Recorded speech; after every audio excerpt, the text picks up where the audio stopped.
তুমি এইটা বিশ্বাসে করতে চাও না এই সেক্টরে ইসলাম আছে, তুমি মুসলিম হিসাবে এই জায়গায় তোমার কিছু দায়িত্ব আছে, এটা তুমি বিশ্বাসে করো না, এটা মানতে চাও না, এটা তুমি ধারণে করো না, লালনে করো না, তাহলে তুমি প্রশ্ন করো।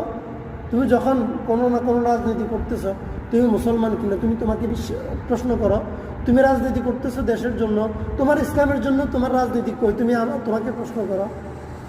তুমি রাজনীতি করতেছো ওনার অমুকের আদর্শের জন্য, তোমার রসুলের আদর্শের জন্য তোমার রাজনীতি কই, তোমাকে তুমি প্রশ্ন করো। তুমি মিছিল মিটিং করতেছো রাজনীতির জন্য, অমুক নেতার এস্টাবলিশমেন্টের জন্য, তোমার নিজের জন্য, তোমার ধর্মের জন্য, তোমার নবীর জন্য তোমার অ্যাক্টিভিটিস কি, তুমি তোমাকে প্রশ্ন করো, আর কাউকে প্রশ্ন করার দরকার নেই। তিনটা জিনিস যখন আমার জীবনে পূর্ণ হবে তখন আমি পরিপূর্ণ ইসলাম প্র্যাকটিস করলাম।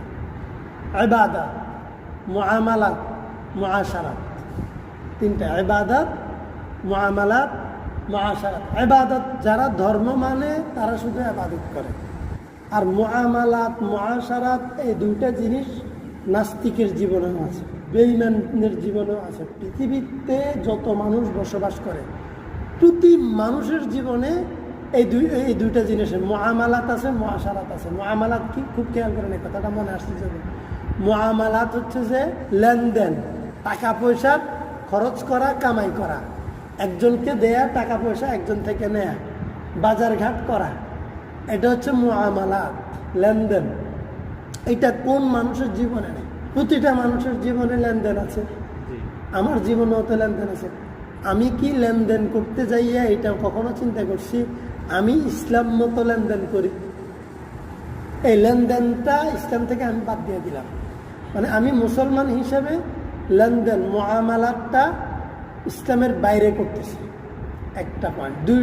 দ্বিতীয় পয়েন্ট, মুআশারাত, সামাজিকতা, আমার জাগতিক জীবনের অনুষ্ঠান প্রতিষ্ঠান, আয়োজন, বিয়ে শাদী, সামাজিক আচরণ, মানে যা কিছু আছে, আমার মুআশারাত, আমার সামাজিক জীবন, আমার রাষ্ট্রীয় জীবন, আমার রাজনৈতিক জীবন, এটা হচ্ছে মুআশারাত।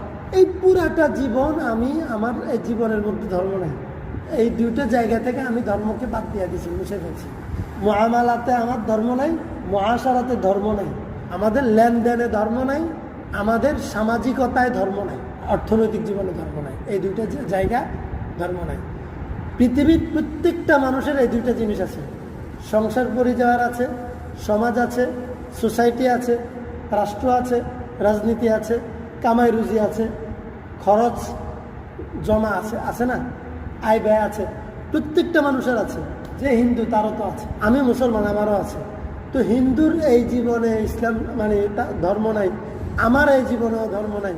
হিন্দু এই দুইটা জীবন ঠিক যে সিস্টেমে চালায়, আমি মুসলমান, আমি এই দুইটা জিনিস ঠিক সিস্টেমে চালাচ্ছি। তাহলে আমার এই মুআমালাত মুআশারাত, একটা হিন্দুর মুআমালাত মুআশারাত, খ্রিস্টানের মুআমালাত মুআশারাত, ইহুদির মুআমালাত মুআশারাত, নাস্তিক বিধর্মীর মুআমালাত মুআশারাত, যে কোনো ধর্মই মানে না তার মুআমালাত মুআশারাত, যেটা আমারও ঠিক সেটা একই নীতিতে একই সিস্টেমে সবাইকে চালানো, এটা হচ্ছে যে গণতন্ত্র। সবাইকে একই প্রেমে বাঁধা, একই প্রেমে সবাই মুআমালাত মুআশারাতকে, সামাজিক জীবন, পারিবারিক জীবন, রাষ্ট্রীয় জীবনকে একই প্রেমে একই সিস্টেমে নিয়ে আসে, ধর্মের বাইরে নিয়ে আসা। ইসলামের বৈশিষ্ট্যটাই হচ্ছে একজন মানুষের পূর্ণ জীবনটাকে, পূর্ণাঙ্গ জীবনকে নিয়ন্ত্রণ করা। তৃতীয় যেটা আছে সেটা কি, ইবাদত। এখন আমাদেরকে তৃতীয় বিশ্ব গণতন্ত্র আমাদেরকে শুধু এই জায়গায় রাখছে যে তুমি ইবাদতটা করো, এটাই শুধু তোমার ধর্ম। মানে তুমি শুধু নামাজ পড়বা, তুমি মসজিদে আসবা, তাও শুধু নামাজ পড়া, এর বেশি কার্যক্রম এখানেও কিন্তু আমাদেরকে সীমিত করে ফেলছে। তুমি নামাজ পড়বা, দান সৎকার করবা, তুমি সত্য কথা বলবা, হ্যাঁ, তুমি ব্যাস এই কাজগুলা হচ্ছে যে ইবাদত। এই ইবাদতটা শুধু তুমি ইসলাম মতো করো, আর মুআমালাত মুআশারাত তুমি ইসলাম মতো করার সুযোগ নেই, তুমি রাষ্ট্রের বিধান মতো করো, আইন মতো করো। তাহলে আমি ইসলামরে কি, ইসলাম তো গ্রহণে করে নেয় পরিপূর্ণভাবে, অর্ধেক না, 3 ভাগের 1 ভাগ মানছে, 2 ভাগ বাদ দেওয়া লাগছে, জান্নাতে চলে যাবে, এত সোজা। এই জন্য যে আওয়ামী লীগ করে সে তো গেছে দেশ থেকে, একবারে ঝাড়ু পিঠা খাই গেছে, আল্লাহ তারে নিয়ে যাক, একবারে আর নিয়ে আসবে। যে বিএনপি করে তার কাছে আমার প্রশ্ন, তুমি কেন বিএনপি করো? রাজনীতি করার জন্য বিএনপি করো? আচ্ছা, কেন তুমি রাজনীতি করো? ক্ষমতায় আসার জন্য মেম্বার হইবা, চেয়ারম্যান হইবা, তুমি নেতা হইবা, তুমি রাজনীতি করো কেন করো বলো? দেশ চালানোর জন্য করো, তো সমাজ চালানোর জন্য করো। আচ্ছা, তুমি কেন সমাজ চালাইবা আমারে বুঝাও, কোন নিয়মে সমাজ চালাইবা বুঝাও। তোমার এই কাজের মধ্যে তোমার ধর্ম থাকবে কি থাকবে না তুমি আমাকে, তুমি মুসলমান হিসাবে যখন তুমি বিএনপি করতেছ, তুমি যখন জাসদ করতেছ, অন্য কোনো সেকুলার ধর্ম মানে রাজনৈতিক আদর্শ তুমি যখন গ্রহণ করছো, এখানে যখন অ্যাক্টিভিটিস করতেছো, তখন কিন্তু তুমি মুসলমান না, 100% তখন তুমি মুসলমান না। তার ভক্তি শ্রদ্ধা সম্মান তো ওই ব্যক্তির উপরে। এবং তুমি তখন এই কাজটা যে করতেছো, তুমি নিজেও মনে প্রাণে এটা বিশ্বাস করে করতেছো এটা ইসলাম না, যেটা ইসলাম না সেটা মুসলমান কেমন করে? তুমি সেই ক্ষেত্রে তুমি ইসলামকে মানো নাই এই জায়গাটা। এই জন্য যারা আমরা এগুলা করতাম, এগুলা তবা করি আগে, দরকার না আর কিচ্ছু। মেলা জিয়া যত বালায়, জিয়ার কবরে জিয়া চলে গেছে, শেখ মুজিব যা করছে কবরে চলে গেছে, এরশাদ যা করছে কবরে চলে গেছে, হাসিনা খালেদার কবরে যায়, তার সময় বেশি নেই। আমার প্রশ্ন হচ্ছে, আল্লাহ রাসূল কি তাদের চেয়ে কত উত্তম না, কল্পনাহীন উত্তম? মানে আমরা যদি তিনের আদর্শ কেন গ্রহণ না করে জিয়ার আদর্শ গ্রহণ করতে, আমরা যদি এই মানে তুলনাটা করি, তাইলেও তো আমাদের মানে ইমানের দুর্বলতা, বুদ্ধিভিত্তিকভাবে এখানেও তো আমরা কিরে ভাই, আমরা পাগল হয়ে গেলাম। আমরা যদি কিরে রসুলের আদর্শ কি তাদের চেয়ে উত্তম না? তার মানে সে এই জায়গায় রসুলকে মাইনাস করেছে, সে এতটুকু সিদ্ধান্ত নিছে রাষ্ট্র পরিচালনার জন্য রসুলের চেয়ে জিয়ার আদর্শ, জিয়ার পলিটিক্স এটা বেটার।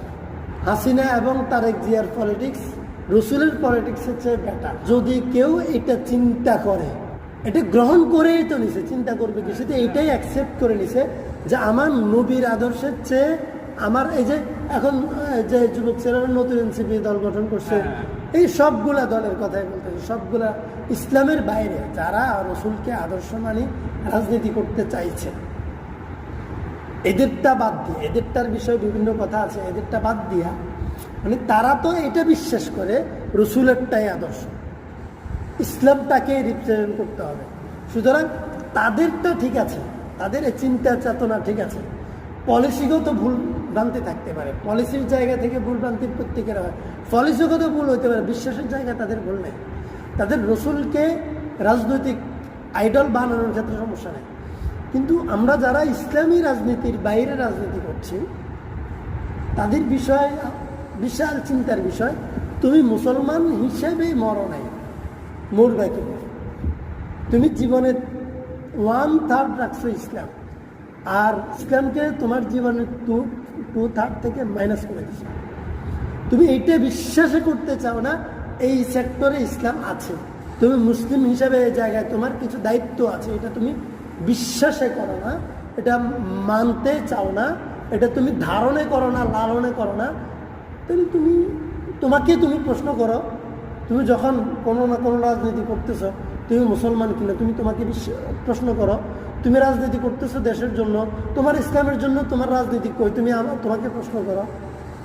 তুমি রাজনীতি করতেছো অমুকের আদর্শের জন্য, তোমার রসুলের আদর্শের জন্য তোমার রাজনীতি কই? তোমাকে তুমি প্রশ্ন করো।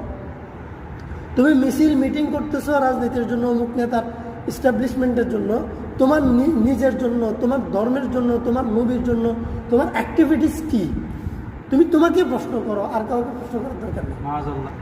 এই জন্য আমাদের এখন থেকে আমাদের সন্তানদেরকে, আমাদের নাতিদেরকে এই বিশ্বাসটা দেওয়ার আমাদের সময়, এই বিশ্বাসটা আমাকে দিতেই হবে, এই চেতনা দিতেই হবে। না হয় আমরা দাজ্জাল থেকে আমাদের নাতিপুতিরা কি আপনারাও বাঁচতে পারবেন না, আপনারাও দাজ্জাল থেকে বাঁচতে পারবেন না, 100% কথা।